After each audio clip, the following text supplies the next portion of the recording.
Joe Mazzulla, on the other hand, but look, take a couple clips at Jokic real quick. Just straight tomato chest. If y'all want to play me one-on-one, I got turnarounds over both shoulders. I'm going to give you this work. You know, when they do and they hit him, he looks great.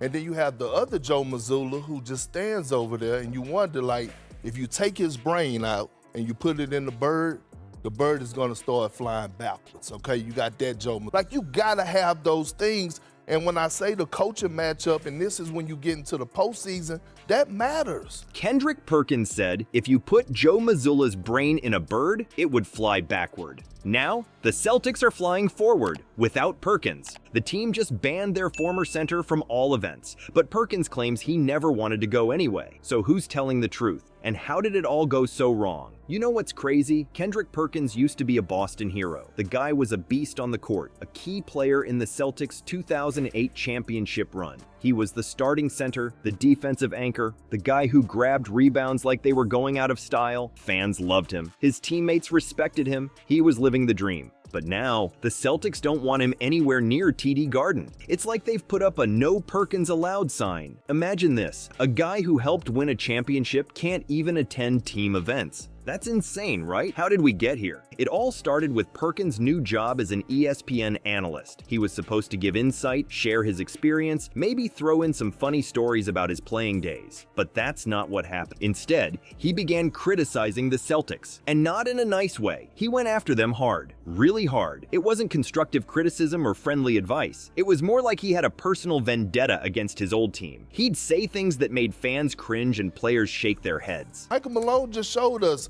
he can handle this type of situation. Look, I'm not going to ask a team to change their game or their philosophy. Like you said, there's a lot of threes.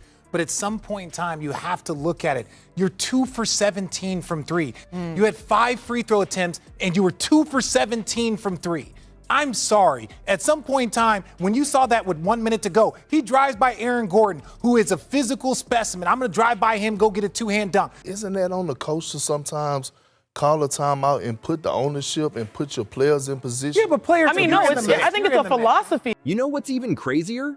Perkins didn't hold back. He once said, "No one in the NBA is scared right now of the Boston Celtics." That's a big claim to make about your former team, especially when they're actually doing pretty well. It's like he forgot all about the good times and decided to burn every bridge he ever built in Boston. The team didn't like it. The players didn't like it. And you can bet the fans didn't like it either.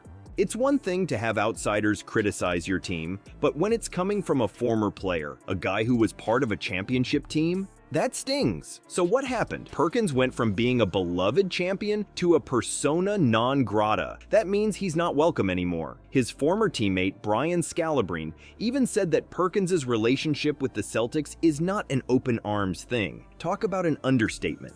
It's like Perkins forgot the golden rule. Don't bite the hand that feeds you. Or in this case, don't trash the team that made you a champion. Now he's on the outside looking in. And all because he couldn't keep his opinions in check. That's the power of words, folks. They can build you up or tear you down. And in Perkins' case, they tore down years of goodwill in just a few short months. Remember when I said Perkins went after the Celtics hard? Well, that was just the warm-up. He saved his most brutal attack for a surprising target. And this time, he didn't just criticize, he went for a full-on character assassination. Perkins had been throwing shade at the Celtics for a while, but this time he set his sights on coach Joe Mazzulla. Now, criticizing a coach's game plan or strategy, that's fair game. But Perkins, he took it to a whole new level. Picture this. Perkins is on NBA Countdown, a show watched by millions. The Celtics had just lost in the conference finals, and everyone's talking about Mazzulla's coaching decisions. But instead of breaking down the X's and O's, Perkins decides to go nuclear. He looks straight at the camera and drops this bomb. If you take his brain out and you put it in a bird, the bird is going to start flying backwards. Can you believe that? He basically called Mazzulla dumb as rocks on national TV. Now, you might think that's just a funny joke, but in the sports world, that's like spitting in someone's face. It's not just criticism, it's a straight-up insult to Mazzulla's intelligence. The reaction was immediate. Fans were shocked, players were angry. Even Perkins' old teammate Brian Scalabrine called him out. Scalabrine said there's an unwritten rule in sports: don't call people stupid. But Perkins didn't just break that rule, he shattered it into a million pieces. The craziest part? Mazzulla heard about it. In his next press conference, he actually referenced Perkins' insult. "I got a bird brain," he said. "I can't answer that." You could feel the tension through the screen. This wasn't just another hot take. It was the comment that broke the camel's back. The Celtics had put up with Perkins' criticism before, but this crossed a line, and it set in motion a series of events that would end with Perkins being banned from Celtics events. So there you have it. One comment, 30 seconds of airtime, and years of goodwill down the drain. Perkins thought he was being clever, but he ended up flying backwards right out of the Celtics' good graces. You'd think calling your former coach bird-brained on national TV would get an immediate reaction, but the Celtics played the long game.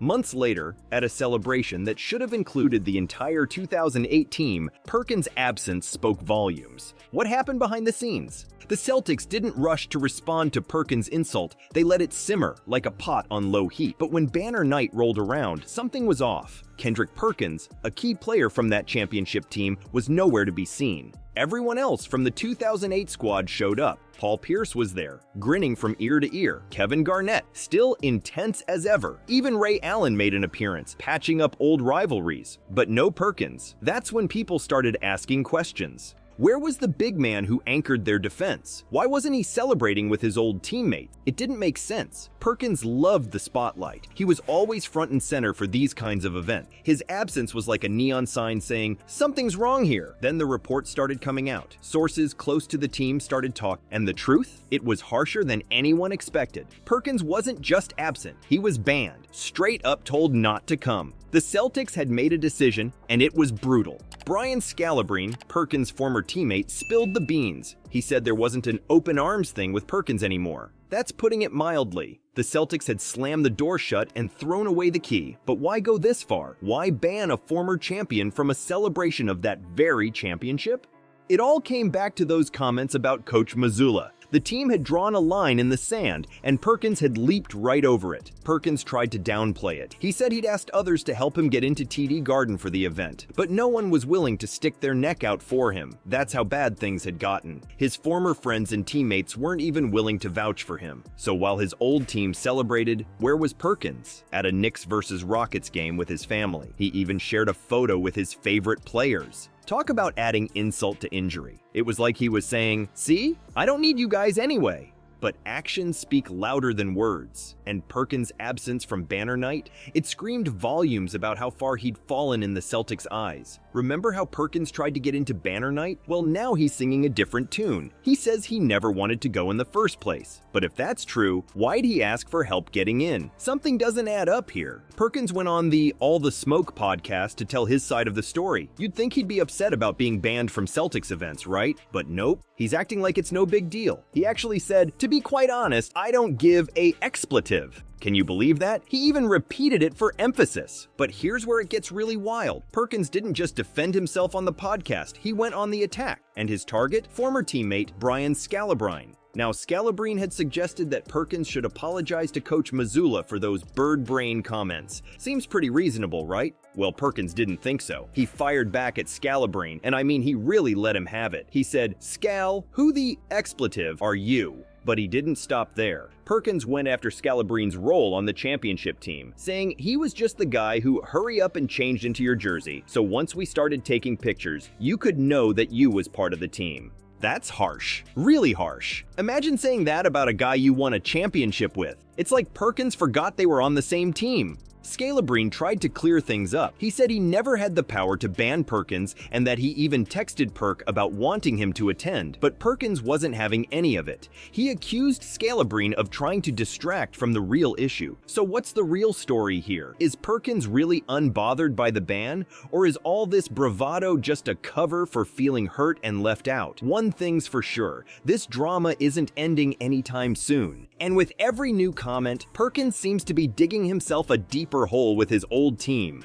So here's the thing about Kendrick Perkins and the Celtics. It's a wild ride that shows how fast things can change in pro sports. One minute, you're on top of the world, a champion, beloved by fans. The next, you're persona non grata, banned from team events. It's like whiplash. This whole mess is a wake-up call for other players turned analysts. You gotta watch what you say. Being honest is one thing, but going nuclear on your old team? That's playing with fire. Perkins thought he could say whatever he wanted without consequences. He was wrong. Think about it. How many other former players are out there talking smack about their old team? They might want to think twice now, because if it can happen to Perkins, it can happen to anyone. One wrong comment and boom, you're out in the cold. The lesson here? Be careful with your words. They can build you up or tear you down. And in the world of pro sports, where loyalties run deep and memories are long, the wrong words can cost you everything. Just ask Kendrick Perkins.